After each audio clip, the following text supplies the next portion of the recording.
नमस्कार, स्वराज आर्टमध्ये आपल्या सर्वांचं मनपूर्वक स्वागत। आज आपण बघूयात गणपती बाप्पाच्या नैवेद्यासाठी खास अतिशय सात्विक पद्धतीने बनवलेलं पंचामृत, पंचखाद्य आणि खिरापतीची रेसिपी। तसं तर हे कोरडे प्रसाद आणि पंचामृत सर्वांनाच बनवता येतं, पण इथे मी माझ्या पद्धतीने अचूक प्रमाणासह तुम्हाला माहिती दिली आहे, म्हणजे नवशिक्यांनी जरी बनवले तरी चुकणार नाही। चला तर बघूयात आता याची कृती। पंचामृत बनवण्यासाठी सर्वप्रथम आपल्याला लागणार आहे 1 वाटी तापवून कोमट केलेलं किंवा गार केलेलं दूध घेतलं आहे।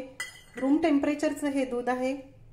दूध हे शरीरासाठी शक्तिवर्धक, बलवर्धक आहे आणि सर्व धातूंना पोषक देखील आहे, त्यामुळे दुधाचा उपयोग पंचामृतामध्ये केला आहे। त्यानंतर या 1 वाटी दुधासाठी आपल्याला लागणार आहे 1 चमचा साखर, टीस्पून घेतला आहे। 1 चमचा ताजं दही, घरी केलेलं ताजं दही घ्या। दूध अगदी गरम घेऊ नका, अगदी नॉर्मल टेम्परेचरचं किंवा सहज गरम असं दूध घेतलं आहे। दही आणि साखर आता यामध्ये छान मिक्स करून घेऊ। आपले जे सर्व प्रसादाचे पदार्थ आहे त्याला आयुर्वेदिक एक विशेष महत्त्व देखील आहे। त्या प्रमाणामध्ये जर तुम्ही हे केले तर शरीरासाठी अतिशय लाभदायक आहे। म्हणून पूजेसाठी, प्रसादासाठी, नैवेद्यासाठीच हे पंचामृत न बनवता लहान जे मुलं आहे, वाढत्या वयाचे मुलं आहे, त्यांना देखील तुम्ही सकाळी उपाशी पोटी देऊ शकता। आणि ज्या गर्भवती ताई आहेत त्यांनी देखील आवर्जून हे घ्यायला हवं, कारण हे बलवर्धक आहे, शक्तिवर्धक आहे आणि पोटातील बाळाचा, मेंदूचा विकास देखील यांनी छान व्यवस्थित होतो। आता यामध्ये आपण 1 टीस्पून मध घालूया।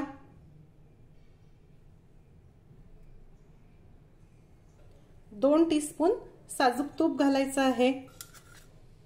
मध आणि तुपाचं सारखं प्रमाण घ्यायचं नाही, नेहमी करता विषम प्रमाण घ्या।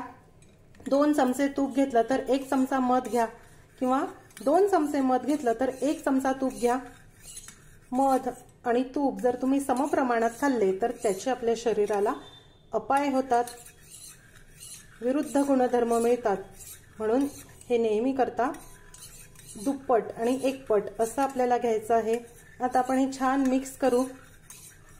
पंचामृतामध्ये आजकाल बरेच जण केळी किंवा ड्रायफ्रुट्स देखील घालतात, पण वास्तविक आपल्या पारंपरिक परंपरेनुसार तर या 5च घटकापासून पंचामृत बनतं।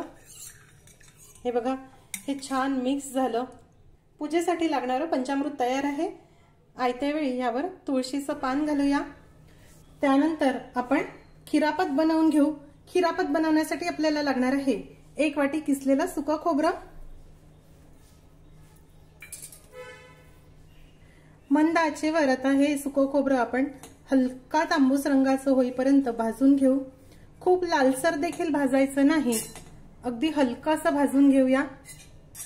हे बघा, सुकं खोबरं हलक्या तांबूस रंगावर भाजून झालं। आता 2 टेबलस्पून काजू, बदाम आणि पिस्त्याचे काप देखील घालणार आहे।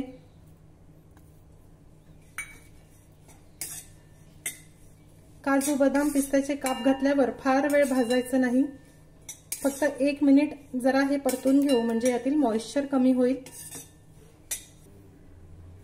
झालंय हे भाजून, आता आपण हे काढून घेऊया। भाजलेलं सुकं खोबरं आणि ड्रायफ्रुट्स हे आता गार झाले आहे, रूम टेम्परेचरला आले। आता आपण यामध्ये अर्धी वाटी पिठी साखर घालूया। पिठी साखरेचं प्रमाण तुम्ही तुमच्या आवडीनुसार कमी अधिक करू शकता। चिमूटभर वेलची पूड घालू। सर्व साहित्य नीट मिक्स करूया। हे भाजलेलं साहित्य पूर्ण गार झाल्यानंतरच आपल्याला यामध्ये साखर घालायची आहे, नाहीतर हे ओलसर होईल। बाप्पाच्या प्रसादासाठी किंवा बाप्पाच्या नैवेद्यासाठी कोरडी अशी खिरापत तयार आहे। ही खिरापत कोरड्या हवाबंद डब्यामध्ये ठेवा, 10-15 दिवस देखील खराब होत नाही। आयत्या वेळी नैवेद्यासाठी, तसेच तुम्हाला जर तळणीचे मोदक बनवायचे असतील तर त्यासाठीचं सारण म्हणून देखील तुम्ही ही खिरापत वापरू शकता। मस्त अशी रेसिपी आहे। यानंतर पंचखाद्य बनवून घेऊ। पंचखाद्य बनवण्यासाठी आपल्याला लागणार आहे 1 टेबलस्पून खसखस, 5 साहित्यापासून बनवलेलं हे पंचखाद्य, याला आयुर्वेदिक महत्त्व देखील आहे। हे पंचखाद्य खूप पौष्टिक असतं, त्यामुळे लहान मुलांना, वाढत्या वयाच्या मुलांना तुम्ही हे पंचखाद्य देऊ शकता। याचे खूप छान गुणधर्म मिळतात। जे वृद्ध आजारी व्यक्ती आहे त्यांना देखील तुम्ही एक एक चमचा हे पंचखाद्य देऊ शकतात। छान शक्तिवर्धक बलवर्धक असं हे आहे आणि नैवेद्यासाठी तर आपण ते करतच असतो। खसखस हलक्या तांबूस रंगावर भाजून झाली, आता आपण ही काढून घेऊया। त्यानंतर कढईमध्ये पाव वाटी खारकेचे तुकडे घालूया। मंद आचेवर आता हे खारकेचे तुकडे आपण जरा भाजून घेऊ, म्हणजे यातील मॉइश्चर किंवा ओलावा जो आहे तो कमी होईल आणि खारीक छान बारीक होईल। तुमच्याकडे जर खारकेची पूड असेल तर ती देखील तुम्ही इथे वापरू शकता। खारकेचे तुकडे देखील मंद आचेवर जरा भाजून झाले, आता आपण हे काढून घेऊया। त्यानंतर कढईमध्ये 1 वाटी सुकं खोबरं घालूया। मंद आचेवर आता हे खोबरं देखील आपल्याला हलक्या तांबूस रंगावर छान भाजायचं आहे। गणपती बाप्पाच्या नैवेद्यासाठी तर आपण हे पंचखाद्य आवर्जून बनवतोच, पण जे लहान मुलं सुकामेवा म्हणजे ड्रायफ्रुट्स खात नाहीत त्यांना देखील आवडेल अशी अप्रतिम ही रेसिपी आहे। खूप खमंग असं हे लागतं, त्यामुळे लहान मुलं आवडीने खातात। हे बघा, सुकं खोबरं हलक्या तांबूस रंगावर भाजून झालं, आता आपण हे देखील काढून घेऊ। आता मिक्सरच्या भांड्यामध्ये भाजून गार झालेली खसखस घालूया। सर्व साहित्य नीट गार करून घ्या आणि मगच मिक्सरला आता हे वाटूया। त्यानंतर भाजलेली खारीक, मिक्सरला आता आपण हे बारीक करून घेऊ। हे बघा, खसखस अशी नेहमी करता खारकेसोबत बारीक करा, म्हणजे ती छान बारीक होते। यामध्ये भाजून गार केलेलं सुकं खोबरं देखील घालूया। सुकं खोबरं नेहमी करता खारीक आणि खसखस बारीक करून झाल्यावर त्यामध्ये घाला, कारण सुकं खोबरं जर तुम्ही सुरुवातीला घातलं तर त्याला तेल सुटतं आणि खसखस आणि खारीक नीट बारीक होत नाही। म्हणून आता हे आपण याला फक्त एक गिरकी मारून घेऊ, म्हणजे सुकं खोबरं लगेच बारीक होईल। हे बघा, खारीक खोबरं खसखस मी छान बारीक करून घेतली। आता आपण एका भांड्यामध्ये हे काढून घेऊया। त्यानंतर याच मिक्सरच्या भांड्यामध्ये पाव वाटी खडीसाखर घालूया। खडीसाखरेचं प्रमाण तुम्ही तुमच्या आवडीनुसार कमी अधिक करू शकतात, पण हे प्रमाण योग्य आहे। त्यानंतर 1 टेबलस्पून किसमिस घालूया। खवा देखील वापरू शकतात, पण पंचखाद्य हे कोरडं असतं, त्यामुळे खवा घातला तर ते जास्त टिकत नाही, म्हणून किसमिस आपण इथे वापरतो। आता हे आपण नीट बारीक करून घेऊया।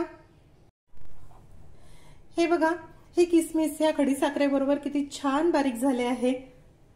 खोबरं खारीक आणि खसखसचं हे बारीक केलेलं जे मिश्रण आहे त्यामध्ये खडीसाखर आणि किसमिसचं मिश्रण देखील घालूया। तुम्हाला हवं तर तुम्ही हे किसमिस अख्खे देखील घालू शकतात, पण लहान मुलांना आणि वयोवृद्धांना खाता यावे म्हणून मी अशी छान बारीक पावडरच याची बनवत असते। नीट मिक्स करून घेऊया। बाप्पाच्या नैवेद्यासाठी खमंग चवीचं पंचखाद्य तयार आहे। हे पंचखाद्य कोरड्या हवाबंद डब्यामध्ये ठेवा, अगदी 15-20 दिवस देखील खराब होत नाही। गणपती बाप्पाच्या नैवेद्यासाठी लागणारं पंचखाद्य पंचामृत आणि खिरापत तयार आहे। ह्या प्रकारे तुम्ही पंचखाद्य खिरापत आणि पंचामृत नक्की करून बघा। आजचा व्हिडिओ तुम्हाला कसा वाटला हे मला जरूर कळवा। आजची रेसिपी आवडल्यास रेसिपीला लाईक करायला व शेअर करायला विसरू नका। माझ्या चॅनलला देखील नक्की सबस्क्राईब करा। अशीच एक छानशी रेसिपी घेऊन भेटूया स्वराज्याच्या पुढच्या भागामध्ये। तोपर्यंत चवीने खा आणि निरोगी राहा।